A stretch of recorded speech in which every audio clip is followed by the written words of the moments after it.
Il est 6 heures du mat et on se retrouve aujourd'hui pour une mini-série en collaboration avec Ecominero, l'éco-organisme au cœur de la filière BTP. Je suis Nicolas Charton, communicant spécialisé dans le bâtiment et les travaux publics, et durant cette mini-série, avec Ecominero, on a décidé de vulgariser la REP, à la fois avec des acteurs du terrain, à la fois avec Ecominero, et aussi appréhender les enjeux à venir, puisque au 1er janvier 2025, la reprise totale gratuite des déchets triés sera effective. Alors, installe-toi confortablement, choisis ta boisson chaude préférée, et profite de cette belle série. Bonjour à tous, il est 6 heures du mat et on se retrouve pour le premier épisode de cette série en collaboration avec Ecominero. Là, on va parler REP, on va parler échéance qui arrive très vite au 1er janvier 2025. Et pour ça, j'ai le plaisir de réaccueillir, puisqu'on s'était vu à Batimat, Mathieu Hiblot, directeur délégué d'Ecominero. Salut Mathieu. Bonjour Nicolas. Écoute Mathieu, ça fait plaisir de te recevoir aujourd'hui parce que là, au-delà du contexte Batimat où on a pu se rencontrer, là, on va vraiment creuser le sujet de la REP, creuser le sujet de tout ce qui va arriver pour le milieu du bâtiment d'ici janvier 2025. Et puis, pour mettre un peu de contexte, je vais te laisser déjà te représenter. Qui es-tu? D'où tu viens du milieu du BTP, puisque tu as un parcours quand même qui est assez long dans ce secteur. Tu as quand même beaucoup d'expérience, tu as vu pas mal de choses dans la partie du coup qui nous concerne aujourd'hui, les matériaux. Donc voilà, écoute, je te laisse te présenter rapidement. Ah, entendu. Écoute, oui, tu dis, ça fait 20 ans que je suis dans le secteur du BTP. Et aujourd'hui, je suis le directeur délégué de l'éco-organisme Ecominero. J'ai débuté en fait dans les matériaux de construction à la sortie de mes études. Et aujourd'hui, j'y suis toujours parce que c'est quelque chose d'hyper passionnant. On l'avait déjà évoqué ensemble sur Batimat. J'ai eu un parcours en fait, à la fois dans la fabrication des matériaux, où j'ai accompagné les industriels au sein de leur syndicat, de leur fédération, à travailler sur les différents enjeux qui sont dans leur quotidien, à la fois dans la production, mais aussi liés à l'exploitation de leurs usines. On était comme ça sur des démarches collectives. Donc, j'ai eu une phase où on était sur la fabrication et ensuite, je suis allé dans la Fédération française du bâtiment où j'ai découvert en fait les matériaux à leur fin de vie, au stade de la déconstruction. Et c'est ça qui m'a amené dans mon parcours à être tantôt sur la vente des produits que sur leur gestion en fin de vie. Et puis est arrivé le sujet de cette REP où j'ai pu piloter la création de l'éco-organisme Ecominero. Ouais, donc au final, toi, tu auras vécu, en effet, comme tu dis, toutes les vies des matériaux. Tu as eu la phase en amont sur la partie producteur, qui est du coup la partie qui va être le producteur payeur pour la REP, du coup. Tu as la partie aussi fin de vie, et maintenant tu as la partie seconde vie, récupération, comment on va chercher plus loin que la fin de vie d'un matériau, puisque Ecominero, du coup, tu vas nous l'expliquer mieux que moi, mais c'est un éco-organisme qui facilite la reprise des déchets inertes principalement. Et puis voilà, qu'est-ce que c'est Ecominero, du coup, cet éco-organisme que tu as rejoint à la suite de ton expérience à la Fédé? Ouais, donc Ecominero, c'est une démarche collective. Précédemment, donc, j'étais dans des fédérations professionnelles où on était déjà aussi dans cette approche où on est sur un collectif d'industriels qui partagent des enjeux communs. Et il est arrivé dans la réglementation française une nouvelle obligation, la REP, donc la responsabilité élargie du producteur, qui est une obligation qui est individuelle, qui pèse sur chacun des industriels, qui est une application d'un principe assez ancien du pollueur-payeur. C'est-à-dire que l'industriel qui commercialise et qui met son produit sur le marché doit s'occuper de sa gestion en fin de vie et de s'assurer finalement il y a un dispositif de reprise ou même de réparation, ça dépend de la nature des produits, qui permet de prolonger sa durée de vie ou sinon de l'envoyer vers des filières soit de réemploi, soit de recyclage en fonction de l'intérêt de sa capacité. Et une démarche comme celle-ci, elle est très particulière et elle ne peut pas être réalisée seule en termes d'industriel, parce qu'à la fois c'est une chance dans le secteur du bâtiment, c'est qu'on produit au niveau de la filière minérale beaucoup de produits tels que du béton, qui soit prêt à l'emploi ou préfabriqué pour la construction de l'ouvrage, des produits de terre cuite, là encore des briques ou aussi des tuiles sur la couverture. Et tous ces produits ont une durée de vie très longue. Et c'est ça qu'on cherche. On cherche que le bâtiment que l'on construit puisse durer et le transmettre de génération en génération. Ce qui fait que pour un industriel, la loi lui dit tout produit que vous commercialisez, vous devez les récupérer au stade de la fin de vie. Donc pour un vendeur donc, de produits de construction, il devrait savoir dans quel ouvrage son produit a été mobilisé et être en capacité dans 20 ans, 30 ans, 50 ans, 100 ans d'aller le rechercher. Ce qui fait que c'est impossible à l'échelle individuelle. Donc c'est là où entrent en jeu des structures comme les nôtres, où on est en fait sur des démarches collectives. On est une organisation à but non lucratif. On n'est pas là pour faire du profit. On est là pour apporter un service à ces industriels où ils nous transfèrent leurs obligations et on la réalise en fait pour leur compte. Donc voilà, on est une société de droit privé, mais à but non lucratif et agréée par les pouvoirs publics. Ce sont les ministères à la fois de l'environnement et de l'industrie qui nous autorisent à exercer cette mission par rapport à un cahier des charges qu'ils ont fixé. Cahier des charges, du coup, dicté par la REP 2023, la REP PMCB, c'est ça? Oui, exactement. Alors, c'est venu... j'ai commencé à travailler sur le sujet dès 2019, parce qu'il y avait eu des débats sur à construire une feuille de route sur l'économie circulaire pour qu'en France, on accroît en fait ces filières et qu'on soit vraiment en fait dans une transformation des modèles économiques, à viser aussi à diminuer le gaspillage, notamment dans la consommation de tous les biens. Et là est apparu un sujet d'introduire les produits et matériaux de construction dans un dispositif de REP. Parce que les REP, chacun d'entre nous, en fait, les côtoie au quotidien sans le savoir. Déjà, les déchets d'emballage sont concernés. Ça fait plus de 30 ans quand on a une collecte chez soi de déchets triés, plastique, carton ou encore l'aluminium. Eh bien, ça est financé par les industriels qui emballent leurs produits à partir de ces matières. Et donc, c'est comme ça que progressivement, la France a fait le choix d'élargir le spectre de la REP jusqu'en 2020, à travers la loi AGEC, qui a introduit parmi une douzaine d'autres filières, celle des matériaux de construction. Et c'est là où la loi a fixé un cadre, en tout cas avec des objectifs. Après cela est venu en fait un travail plus fin de définition d'un cahier des charges et on a pu l'appliquer et le mettre en œuvre à partir de 2023. Oui, donc un travail de longue haleine, un travail qui n'est pas arrivé qu'en 2023 finalement et qui n'aboutit pas jusqu'au 1er janvier 2025 et cette reprise totalement gratuite des déchets dont on parlera dans un autre épisode de cette série. Mais en tout cas, c'est un travail qui est mené de front par énormément de personnes, à la fois de manière structurelle, à la fois de manière conjoncturelle, puisque c'est, comme tu dis, d'origine d'une loi, mais en même temps structurelle parce qu'on est sur un secteur, le bâtiment, les minéraux, les fabricants, les industriels, qui étaient un gros pollueur, hein, sans vouloir pointer du doigt qui que ce soit. De toute façon, on ne peut pas produire sans polluer. Enfin, je crois qu'il y a une phrase qui dit que le meilleur matériel qu'on peut utiliser, c'est celui qu'on ne produit pas au final, qu'on réutilise. Mais en gros, on était sur des gros enjeux à la fois environnementaux et à la fois économiques aussi pour un secteur. Oui, c'est sûr. Alors, c'est vrai que de toute façon, une filière REP, ça ne se crée pas du jour au lendemain. Ça demande énormément d'efforts et de préparation.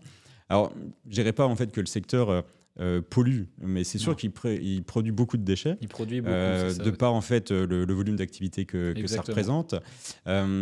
Historiquement, les dernières statistiques, alors elles ont été révisées cette année, mais on estimait il y a encore une dizaine d'années qu'on produisait 40 millions de tonnes de déchets issus des secteurs, en tout cas des chantiers du bâtiment. Avec la conjoncture aujourd'hui qui n'est pas la même, on est plutôt autour de 23-24 millions de tonnes, mais ça reste très très important.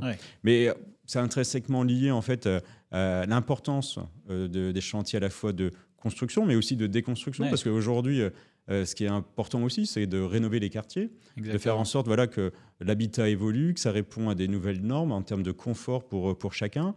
Et c'est ça qui peut amener finalement à déconstruire des ouvrages pour reconstruire d'autres. Mais c'est ça qui génère en effet beaucoup de déchets. Et c'est notre responsabilité aujourd'hui de les traiter.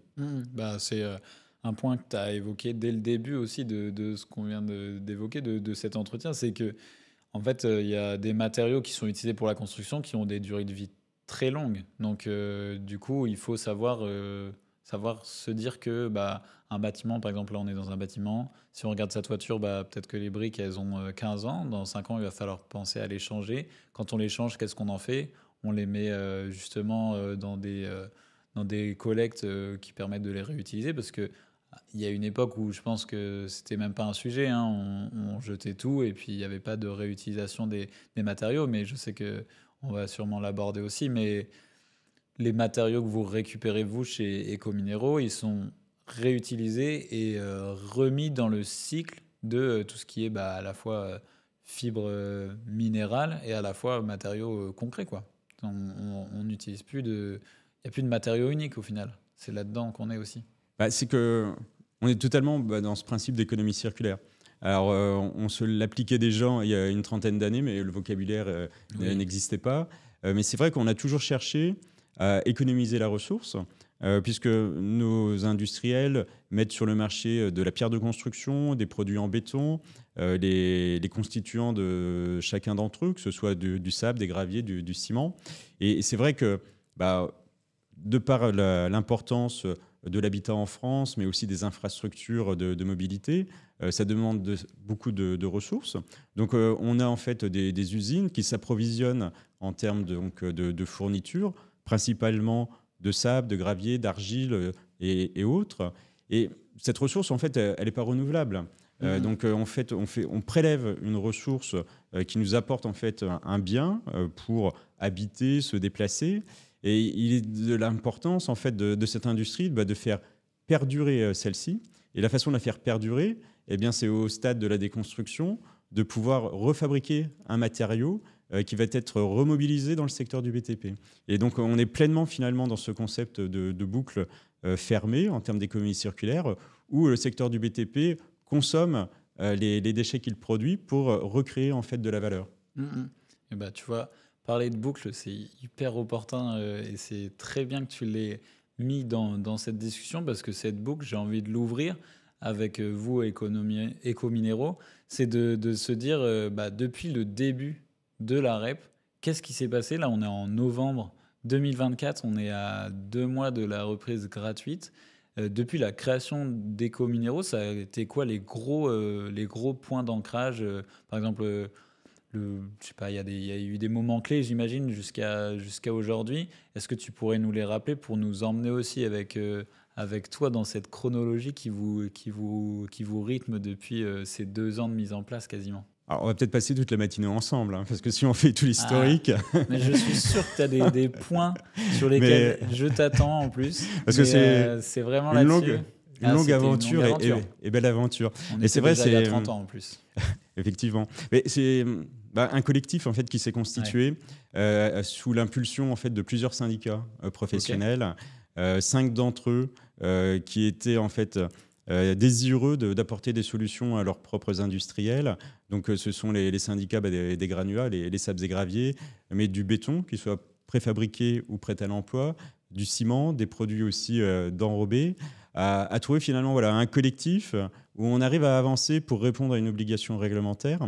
Et donc, ça a demandé à mettre toutes ces personnes autour d'une table et de discuter finalement de comment au mieux on pourrait apporter cette solution à leurs industriels. Et c'est sûr que ça a demandé du temps, c'est aussi de la bonne compréhension des dispositifs fixés par les pouvoirs publics.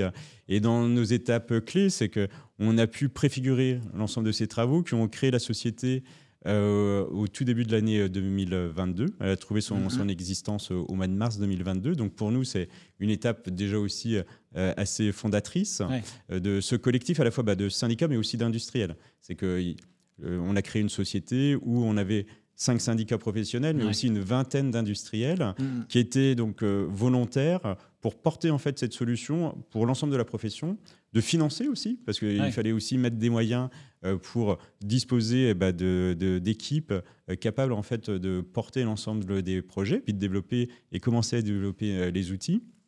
Parce que derrière, c'était d'offrir une capacité donc à ces industriels de nous transférer leurs obligations.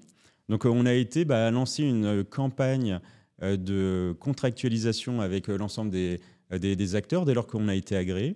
Et cette étape d'agrément, en fait, elle était intervenue au mois de septembre de 2022. On a obtenu l'agrément de l'État.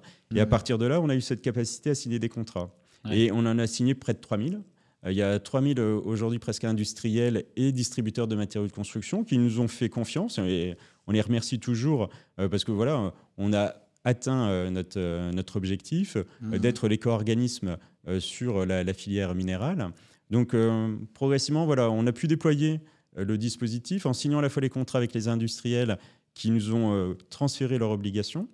Et qui dit transférer l'obligation, derrière, c'est des objectifs aussi à remplir en termes de collecte et de traitement de déchets. Ouais. Et pour cela, on a aussi lancé une campagne de contractualisation avec des opérateurs de déchets qui interviennent pour nous, pour proposer à l'ensemble des artisans et des professionnels du bâtiment des solutions de proximité par rapport à leur chantier où ils peuvent déposer les déchets. Et ils peuvent les déposer gratuitement pour ensuite pouvoir soit les réemployer ou les recycler. Ouais. C'est une démarche vraiment qui est une démarche de filière. Hein. C'est un mot qui est important. Complètement. Parce que c'est une filière qui s'est mobilisée de manière collective. Il n'y a pas qu'un acteur ou deux acteurs distincts. C'est, comme tu dis, il y a à la fois les producteurs de matériaux, les exploitants de minéraux, il y a aussi les distributeurs. Tu vois, tu parlais des enseignes de distribution et autres. C'est quand même important de voir que tout le monde est vraiment impliqué sur cette démarche et de se dire que vous avez réussi à fédérer un peu tout le monde au sein d'un organisme qui est représentatif aussi de la filière. On est dans une filière construction, une filière bâtiment qui est quand même une filière collective. On ne construit pas un chantier tout seul, on ne démolit pas un chantier tout seul et on ne trie pas tout seul ses déchets. Du coup, puisqu'il y a énormément de parties prenantes, comme tu dis, il y a celui qui va les collecter, il y a celui qui va les trier, il y a celui qui va les réaménager, les recycler, revitaliser et en faire de nouveaux minéraux. C'est vraiment une démarche collective et c'est eux qui vous accompagnent depuis à la fois même en amont de cette REP 2023 et jusqu'à aujourd'hui avec plus de 3700 points de collecte, c'est ça, éco-minéraux actuellement. C'est si on est vraiment pas trop tatillon sur les chiffres, parce que je pense qu'ils ont déjà bien évolué depuis la dernière fois que je les ai vus. Ils évoluent tous les jours. Voilà. Et c'est vrai, et c'est là où j'en suis très heureux et fier, c'est qu'on a toujours eu une profession hyper engagée, hyper responsable. Et dès le moment où on a déposé en fait notre demande d'agrément, ils étaient déjà 1500 industriels à avoir signé une préadhésion, à nous dire allez-y, on a confiance dans votre projet et donc on vous soutient. Et c'est comme ça en fait qu'on a été au rendez-vous dès le démarrage qui s'est opéré à partir du mois de mai 2023, où à cette époque, vis-à-vis aussi des opérateurs de déchets, on avait déjà 800 points de reprise opérationnelle à la date du 1er mai. Donc, c'était déjà formidable. Il y avait déjà une légitimité en tant qu'acteur éco-organisme qui était déjà présente. Vous n'avez pas attendu la REP. En fait, c'était aussi pour nous le défi, c'est de se dire on veut un éco-organisme, mais c'est pour faire les choses bien, de manière très vertueuse. On cherche à aller vraiment sur une performance la plus poussée possible vis-à-vis du réemploi et du recyclage. Donc, il nous fallait le traduire dans les faits. Et puis, c'est une discussion qu'on a eue très tôt avec la Fédération du bâtiment, avec la Confédération des artisans, parce que c'est pour eux qu'on fait ça aussi. Bien sûr, on a en fait une obligation à respecter, mais c'est un service qu'on rend en fait à la filière du bâtiment, de pouvoir en fait collecter leurs déchets, de bien les collecter pour les recycler. Et oui, dans les étapes là encore clés, ou en tout cas fondamentales, au mois de mai, on était à 800 en fait, points de reprise. 3 mois plus tard, on était déjà à 1500. Donc, en fait, on a eu un déploiement exponentiel. Et puis aujourd'hui, tu l'as souligné, oui, alors je pense qu'on est déjà même à 3800 aujourd'hui au dernier compteur. C'est qu'on continue notre déploiement.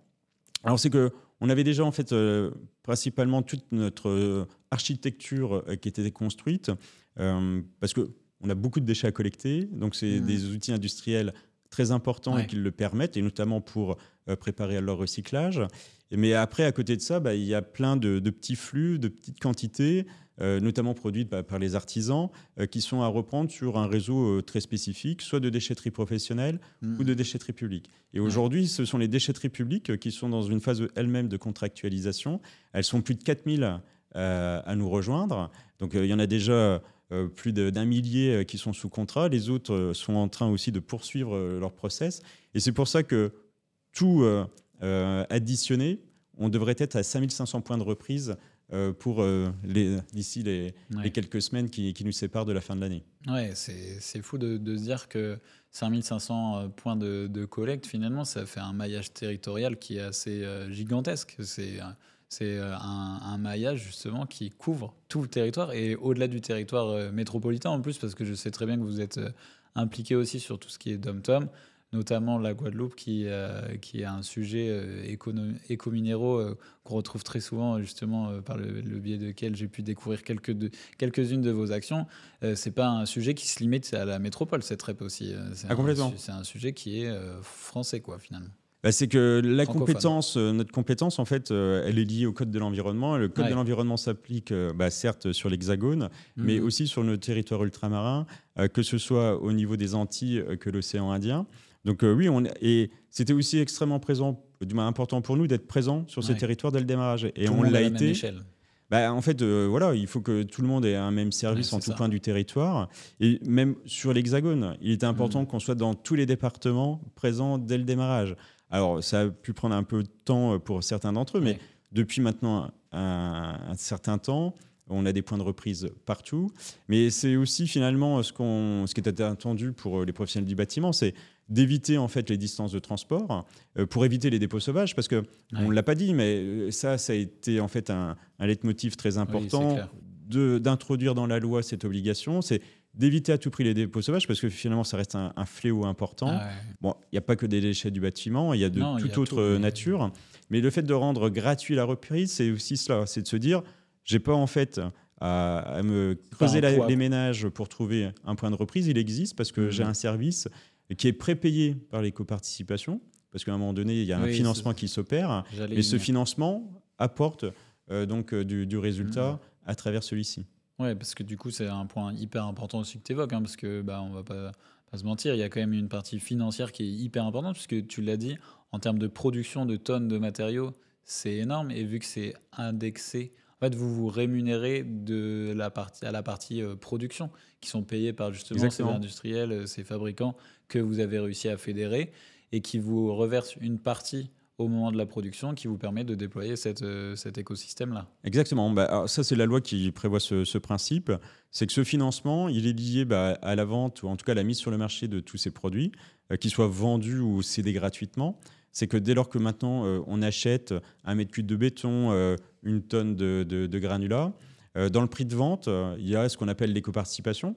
Mais chacun d'entre nous peut déjà en fait le constater. On l'avait quand on est consommateur et acheteur d'électroménager ou d'ameublement. Sur la facture, on peut voir en fait sur le ticket de caisse tout en bas éco-participation et un montant. Bah, Mhm. c'est pareil pour nous en fait. La facture aujourd'hui d'achat de marchandises, que ce soit des produits ou matériaux de construction, indique une éco-participation. C'est un montant qui a été fixé pour financer les services.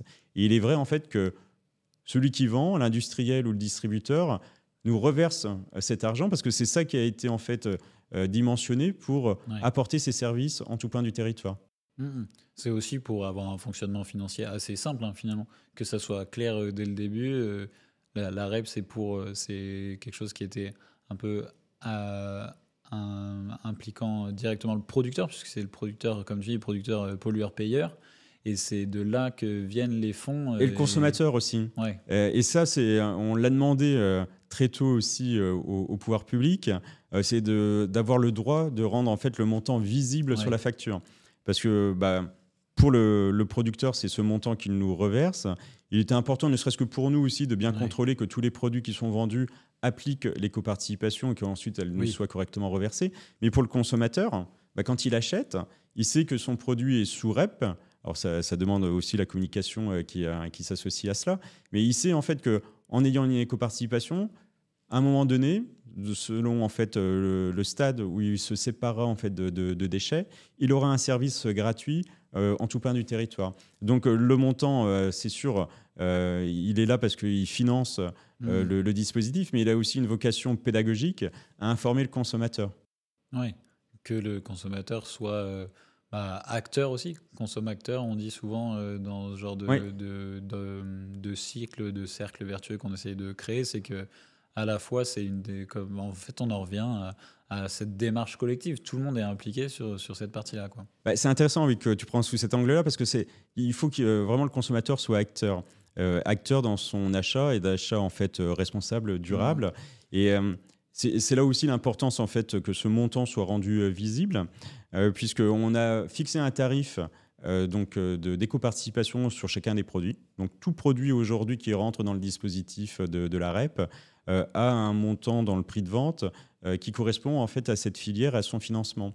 Et ce qui est en train d'évoluer, c'est que ce montant va pouvoir baisser ou augmenter en fonction en fait de la qualité du produit vis-à-vis de différents critères. S'il est en fait durable, recyclable, s'il incorpore de la matière recyclée, s'il ne contient pas de substances dangereuses. Et le fait de faire varier le montant en fonction de sa qualité ou sa moins bonne qualité va aussi informer le consommateur que pour une même gamme de produits, il peut avoir en fait des solutions tout à fait différentes.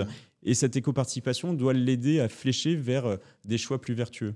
Oui, donc là, d'ici justement les quelques semaines qui nous séparent de à la fois la reprise gratuite totale des déchets sur les éco-points, dès lors qu'ils sont triés, bien évidemment, puisque c'est toujours la même règle, il faut trier dans tous les cas, et même si ça n'avait pas été gratuit, je pense que ça mériterait d'être un peu plus appuyé.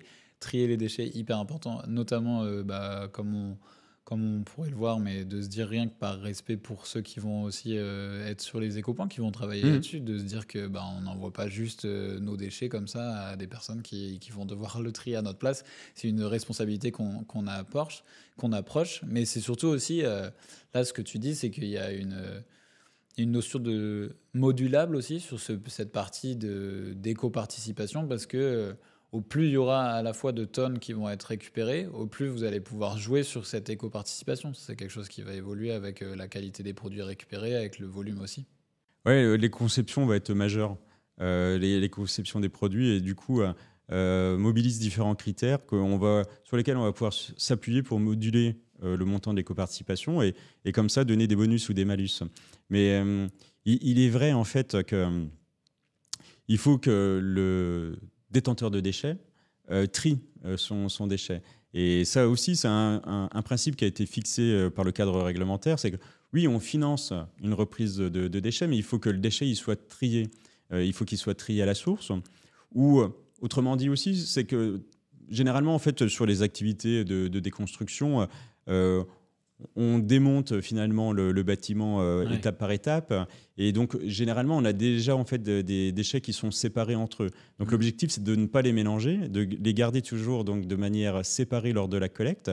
Et c'est dès lors qu'on est sur cette collecte séparée que la reprise est gratuite. Parce que derrière, c'est comme ça qu'on a la capacité vraiment de les réemployer, de les recycler. S'ils arrivent tout en mélange sur une installation, alors certes, on va pouvoir faire un peu de tri, mais il va être limité, il va être très coûteux. Et au bout du bout, on n'arrivera pas en fait à le recycler ou de très peu. Donc dès lors que sur le chantier, ils gardent toute cette capacité de réemploi ou de recyclage, c'est comme ça en fait qu'on arrivera à ancrer cette économie circulaire dans le secteur du bâtiment. C'est clair que ça passe par là, par une grosse phase de tri en amont. En plus, on parle bien évidemment aujourd'hui de déchets qui sont des déchets inertes. Alors pour nous, oui. On a cette pour spécificité. Cette filière, oui, il existe d'autres éco-organismes. On n'est pas les seuls, on est 4 en fait sur le secteur. Parmi les 3 autres, 2 sont partenaires d'Ecominero.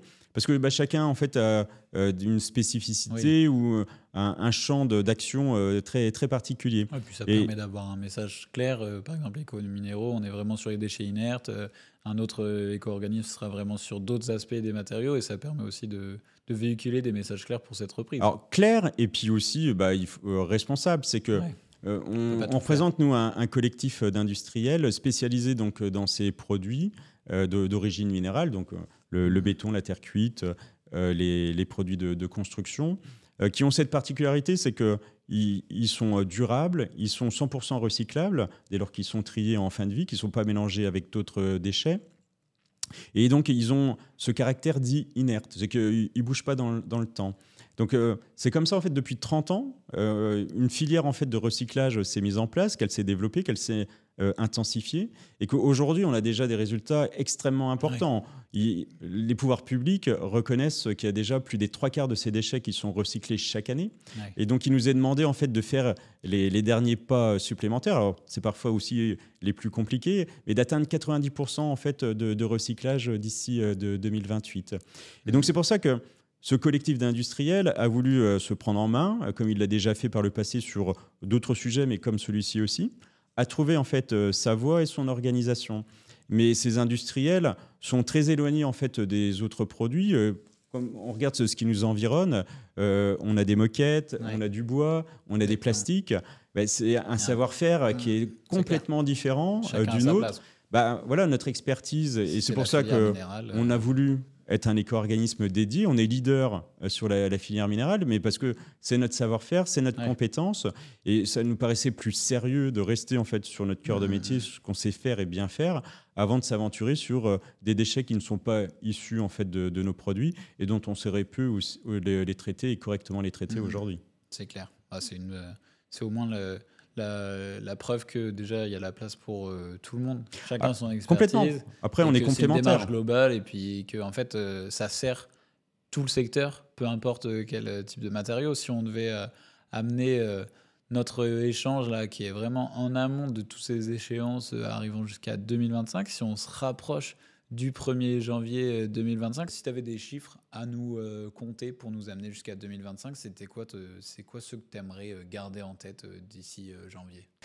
Je crois qu'il y en a surtout un qui est très important et qui reflète finalement notre engagement et les résultats qu'on a obtenus. C'est 10 millions de tonnes de déchets inertes auront été en 2024 collectés et recyclés par Ecominero et ses partenaires.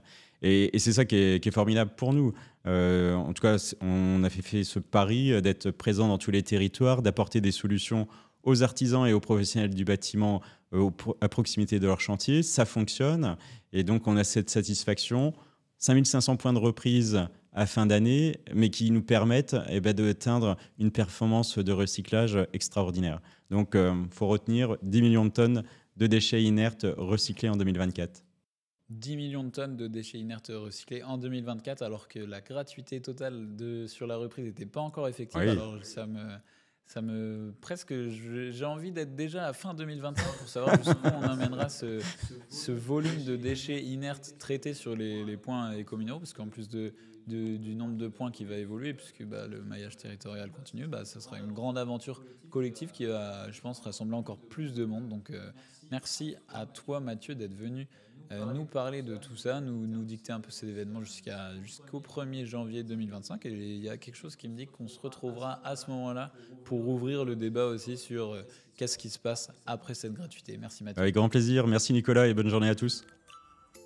J'espère qu'après avoir écouté cet épisode, la REP n'a vraiment plus de secret pour toi.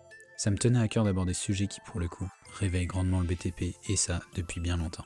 Si tu as apprécié l'épisode, n'oublie pas de t'abonner et de laisser 5 étoiles. Et quant à nous, on se retrouve très vite pour réveiller de nouveau le BTP.